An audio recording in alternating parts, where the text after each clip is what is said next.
Des dizaines de nations et d'organisations ont proposé de participer aux efforts de sauvetage dans le sud de la Turquie et le nord de la Syrie, après les tremblements de terre de lundi qui ont déjà fait des milliers de victimes.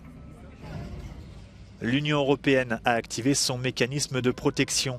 Des équipes issues de 10 États membres ont rapidement été mobilisées. La France a par exemple annoncé l'envoi de près de 170 secouristes et pompiers.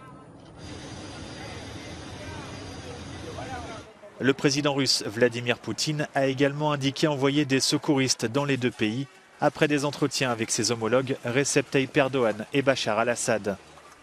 Les États-Unis ont quant à eux déclaré qu'ils étaient engagés à aider les habitants des deux côtés de la frontière turco-syrienne, mais Washington a exclu de traiter directement avec le gouvernement syrien.